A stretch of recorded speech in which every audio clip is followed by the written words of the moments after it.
Hey everyone, this is Michael again, and welcome to the Friday Night Smackdown review. And tonight's Smackdown, of course, was from the PC Performance Center in Orlando.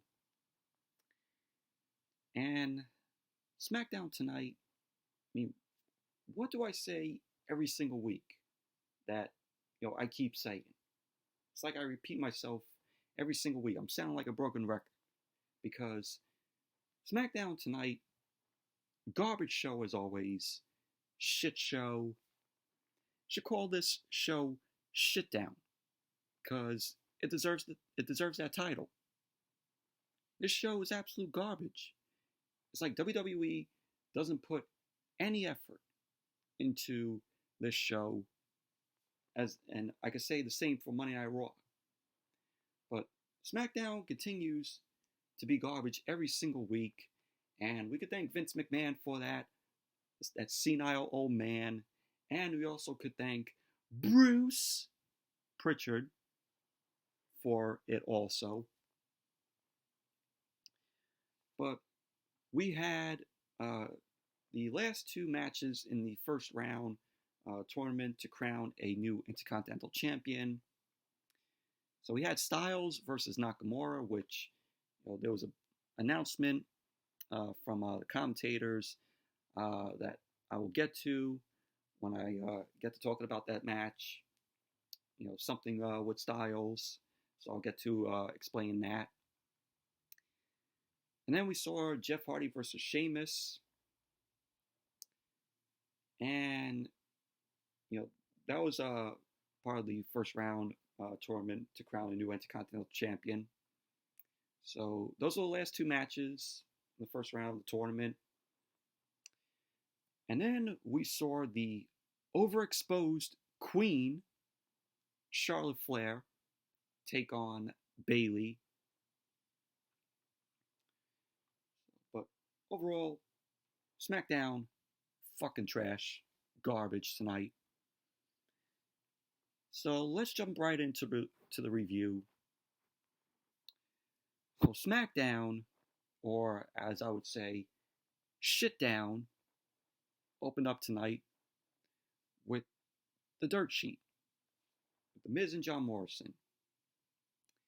Miz and Morrison, they were in the ring, and they end up shitting on Otis, talking shit about Otis. They end up mentioning about the loss that they both took from Otis and Braun Strowman last week on SmackDown. And Miz ended up saying that he has a dirt sheet exclusive. And he revealed a few puppets that Bray Wyatt rejected for the Firefly Funhouse. So basically, it was Miz and Morrison's own puppets. And these were sock puppets. So we had one puppet that was named Shiloh. And then the other one was named Dookie the Diaper Boy. Yes, I'm not shitting you. That was one of the names of the puppets. Dookie the Diaper Boy. And with here, they were trying so hard to be funny, and it wasn't. It came off absolutely insufferable and awful. You had fart jokes that were added in with a sound effect of farts. It's childish. Absolutely fucking childish. Like I said, they tried so hard to be funny. We all didn't enjoy this, but I know Vince McMahon probably did. He was probably laughing in Gorilla watching this. And then we had another puppet named Mandy Quinn Rose. Of course, parody of Mandy Rose. This was awful. This was god-awful television. They were trying to be funny, and it wasn't. So then Braun Strowman came out. And Braun Strowman came into the ring. He tossed a chair that they were using. And Strowman ended up getting on the mic and he ended up saying that they're kind of funny, the Miz and John Morrison, and that the dirt sheet isn't half bad. Strowman ended up thanking Miz and Morrison for having him on the dirt sheet. And Strowman ended up wanting to talk about Bray Wyatt and his puppets. And both Miz and Morrison end up warning Strowman how dangerous Bray Wyatt is. So Morrison and Strowman were, having some words, and it led into a match between Strowman and the Miz. And him and Morrison went back and forth. And so then we end up having the match, Braun Strowman versus the Miz, which took place after Smackdown came back from the commercial, which the match was god-awful. Absolutely fucking awful. It was just Strowman taking control of the match. Strowman doing the shoulder tackles like he always does. And you had Morrison get involved where Strowman was on the outside. Morrison ended up leaping off the barricade and delivered a big kick to Strowman. And pretty much at the end of the match, Strowman ended up manhandling Miz. And he ended up scooping the Miz up, delivering a running power slam to the Miz. And that was that. Strowman ended up winning. Post-match, you had Morrison get on the mic, and he ended up challenging Strowman to a handicap match for the Universal Championship at Backlash. So Strowman ended up accepting the challenge. And pretty much that was basically that. So now at Backlash, we're going to be seeing a 2-on-1 handicap match between Morrison and The Miz versus Braun Strowman. And the Universal title is going to be on the line. I'm like, so if Morrison and Miz win, they're going to be co-Universal champions? That's so stupid. That's fucking dumb. You know what this reminds me? This reminds me of, well, I'm comparing it to a woman's match where former woman superstars in Lay Cool. Remember when Michelle McCool and Layla, when they were Lay Cool, how they were co-women's champions and they had the half of the women's championship? It's gonna remind me of that for some reason. But it's fucking dumb. Miz and Morrison are not going to win the Universal Championship. They're not going to be co-Universal champions. Strowman's going to manhandle them at Backlash. Doesn't make any fucking sense.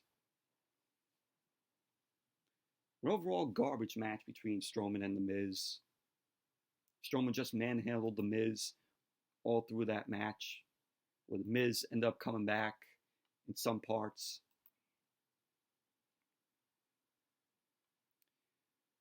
So then we had AJ Styles versus Nakamura.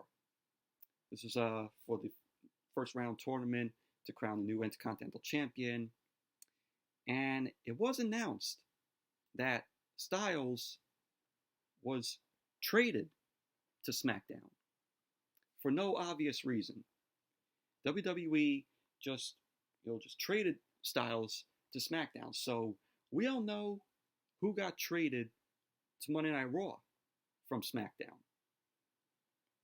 So wonder who that was, who that's going to be. So, but overall, this match, was good. And, this is not the first time we've seen Styles and Nakamura go at it. We've seen them for the first time at WrestleMania 34.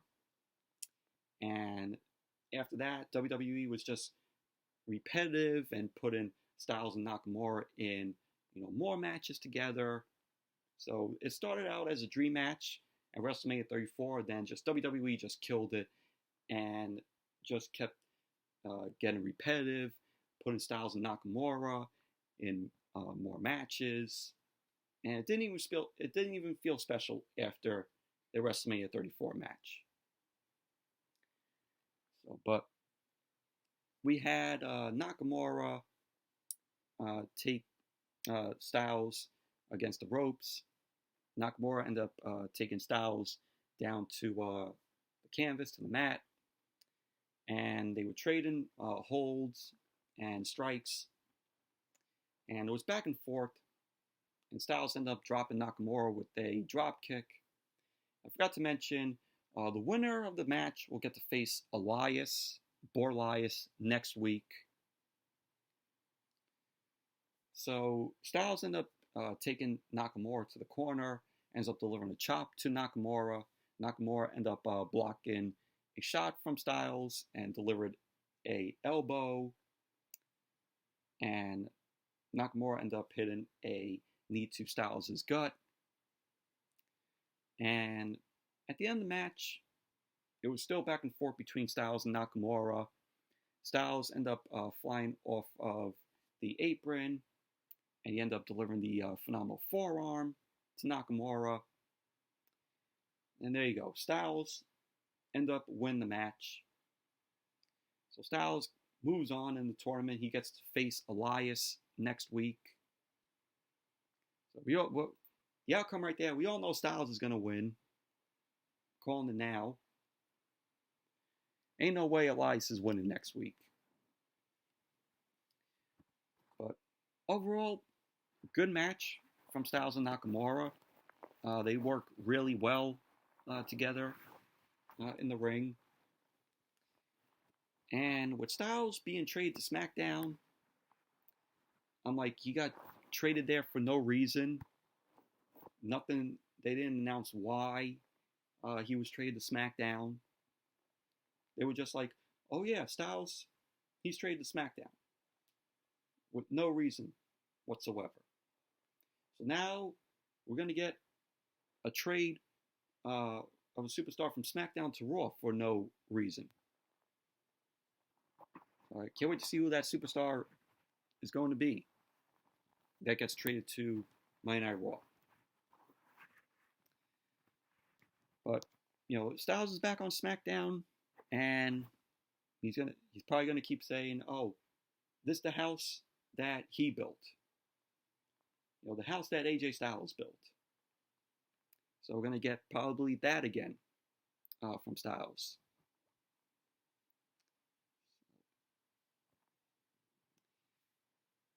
And then we had Sasha Banks and Bayley backstage.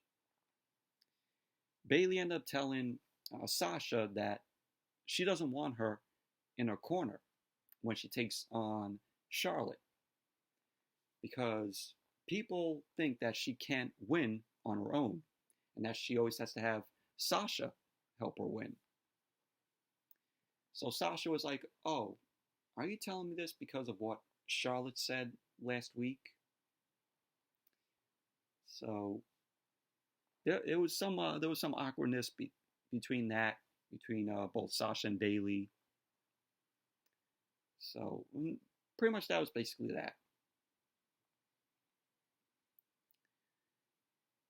So then we got a plug, WWE plug, where it's going to be Edge versus Randy Orton, and it says the greatest wrestling match ever. And I'm like, they really did a banner for that. They really did a plug for that. It's going to be the lamest wrestling match ever.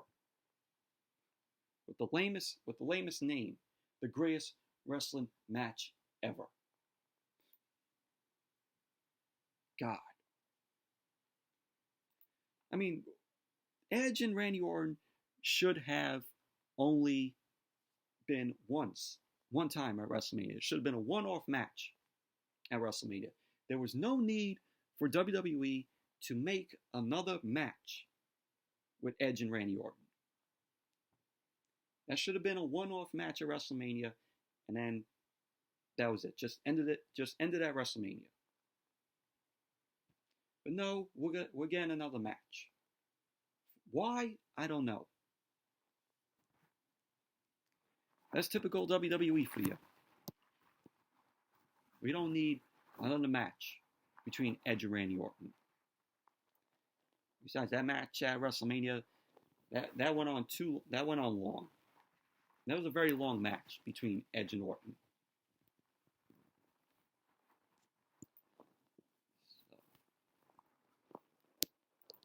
Calling it the greatest wrestling match ever.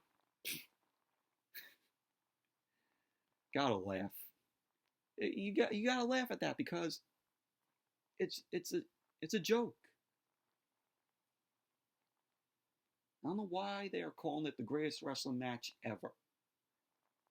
It's not the greatest wrestling match ever.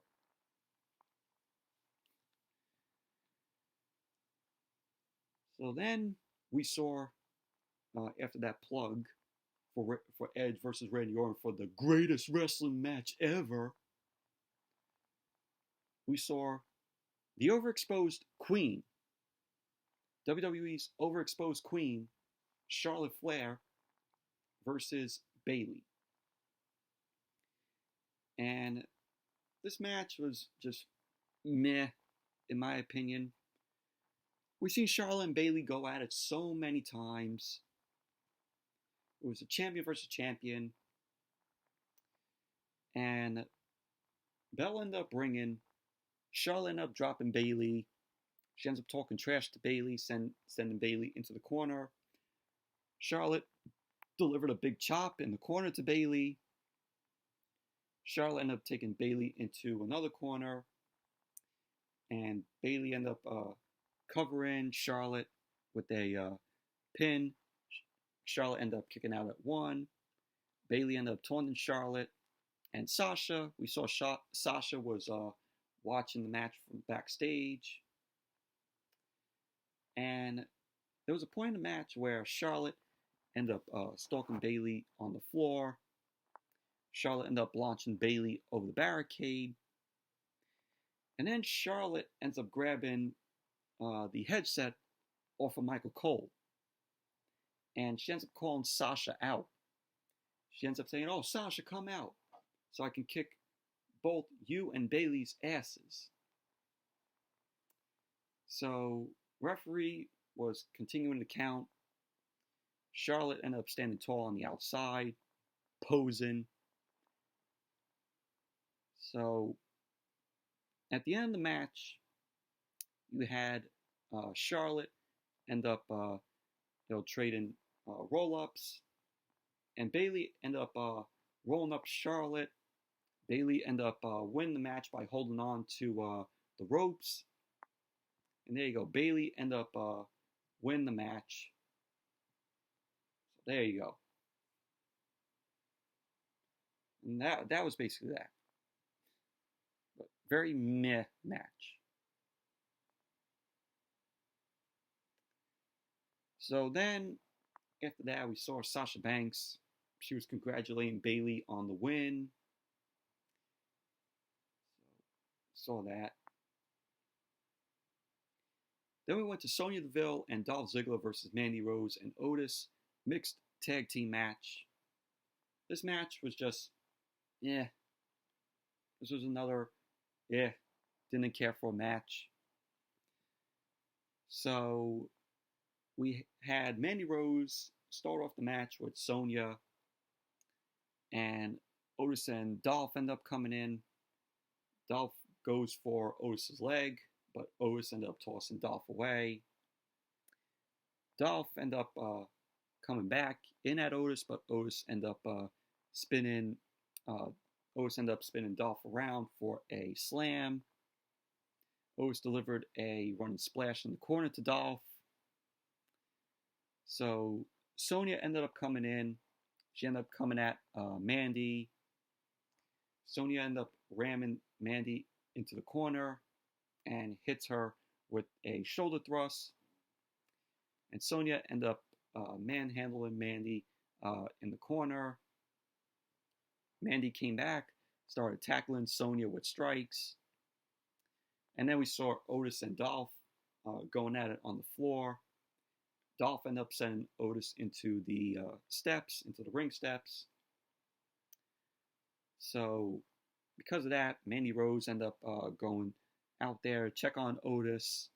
Otis was shown clutching his shoulder. So at the end of the match, you had Dolph holding on to Otis's back because we had Sonya end up blocking a underhook from Mandy, and Sonya ended up clocking her with a knee. So Sonya comes back in and nails Mandy with another knee to the back of Mandy's head. And there you go. Sonya Deville and Dolph Ziggler win the match. Post-match, Otis ended up coming in, came to check on Mandy, and Dolph runs into the ring and super kicks Otis in the face. And pretty much that was basically that. Otis and Mandy were both down. But overall, meh match.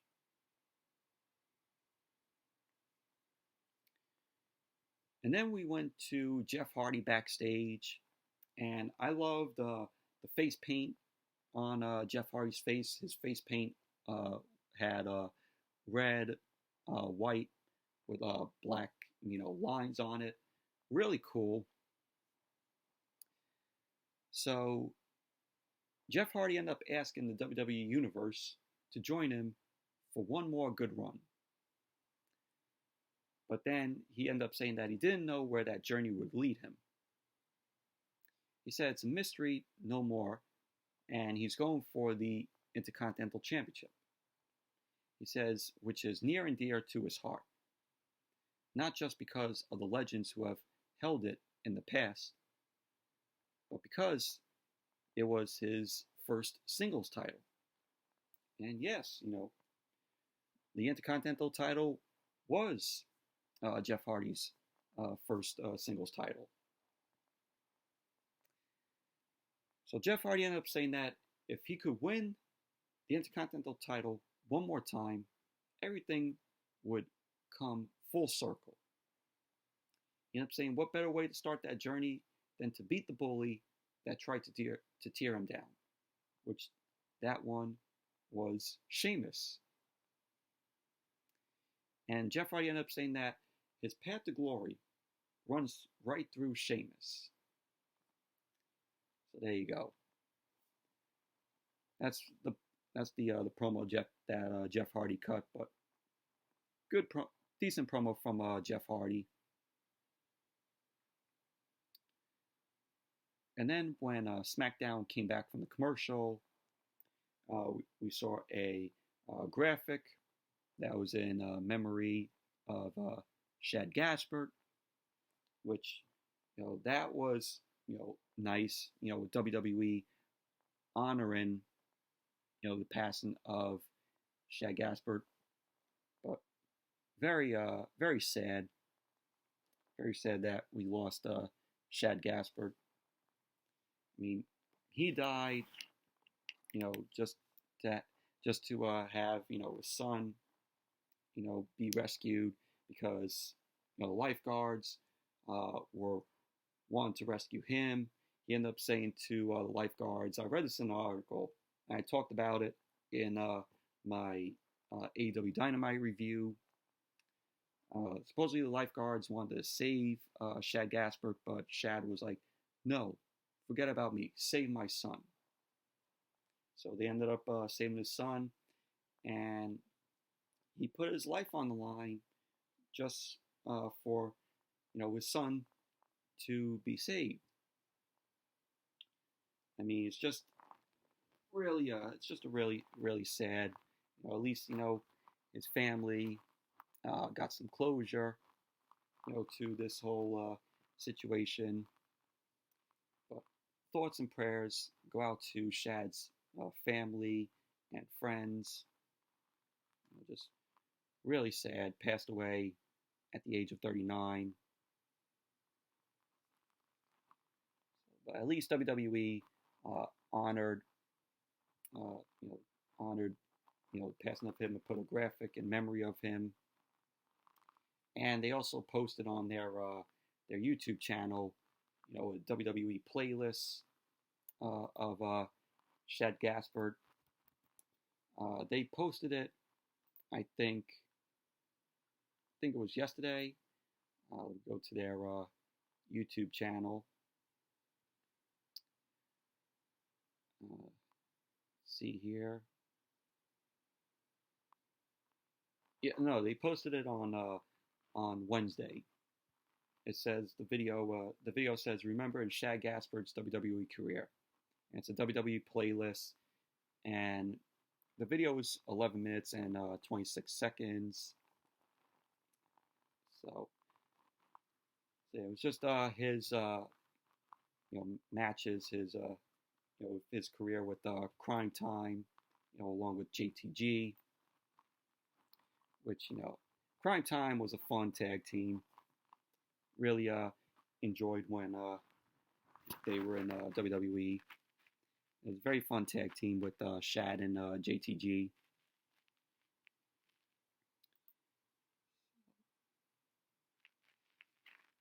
And then we saw a backstage promo from the Forgotten Sons. So before the promo started, there was a disclaimer that was shown. So Steve Cutler ended up speaking, and he ended up saying that they've all had their tough times, like the brothers they served with, in adjusting to life back home. He ended up saying that they've had their dark times, but if that makes you feel uncomfortable, then it should. So Cutler ended up saying that that's their blood on your hands.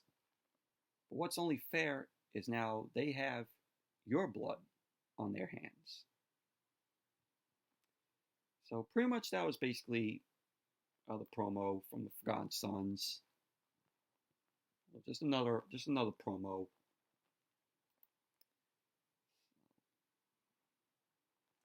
And then it was confirmed Miz and Morrison versus Braun Strowman for the Universal Championship at Backlash. 2-on-1 handicap match. So stupid. I don't know why this match is taking place. 2-on-1 handicap match. Braun Strowman's going to win it. He's going to retain the title. We're not going to have co-Universal Champions in the Miz and Morrison.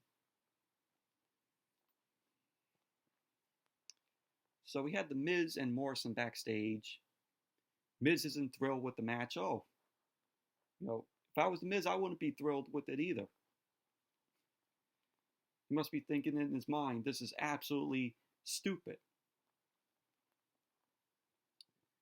So Renee Young then approached them. She ended up asking Miz and Morrison if they think that they will win at Backlash. I'm sorry, I just had to laugh. Them win at Backlash? Yeah, okay. So Morrison ended up pointing to how Strowman had a bad track record in handicap matches. So then they go on about how they're going to win at Backlash. Oh, man. This is just hilarious. The Miz and Morrison go on about how they're going to win at Backlash? Really? Against Braun Strowman, of all people. So the Miz end up saying that they're going to make Strowman's life a living hell. And so Miz and Morrison, they both dance around, they chant their awful garbage, hey, hey, ho, ho, Miz and Morrison. that garbage line. Absolutely cringe when they do that. That hey, hey, ho, ho, Miz and Morrison. Garbage. Absolute garbage. So then we had the main event. Jeff Hardy versus Sheamus. First round tournament. Crowned a new Intercontinental champion. This was a good match between Hardy and Sheamus. They've been building this up. Sheamus and him, having problems whenever Jeff Hardy, his name is mentioned, which they've been building that up. So then the match started, and the winner of this match, whether it be Jeff Hardy or Sheamus, the winner will get to face Daniel Bryan next week. So the bell ended up bringing. Sheamus ended up taking I almost said Matt Hardy. Sheamus ended up taking Jeff Hardy to the corner. The referee ended up backing Sheamus off. Sheamus ended up ramming Hardy into the other corner. And Jeff Hardy ended up ducking a clothesline from Sheamus. Jeff Hardy ended up taking Sheamus down and grounds him. So it was back and forth between Jeff Hardy and Sheamus. And you had Sheamus end up rocking Hardy against the ropes. Ends up booting Jeff Hardy. Sheamus end up talking some trash to Jeff Hardy. So at the end of the match, you had Jeff Hardy end up win the match. He ended up rolling up Sheamus because Sheamus was going to go for the bro kick, but Jeff ended up ducking.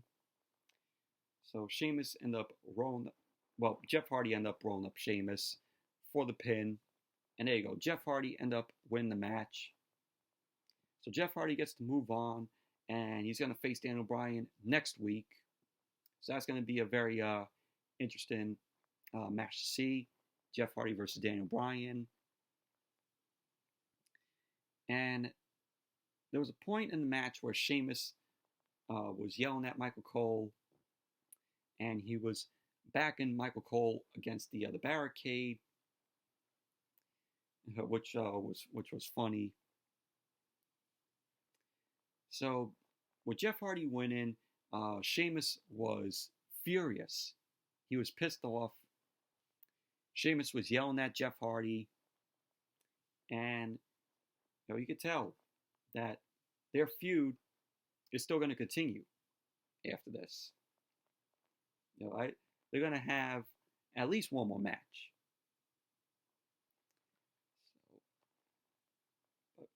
And that was how Smackdown went off the air tonight. But good match from Jeff Hardy and Sheamus.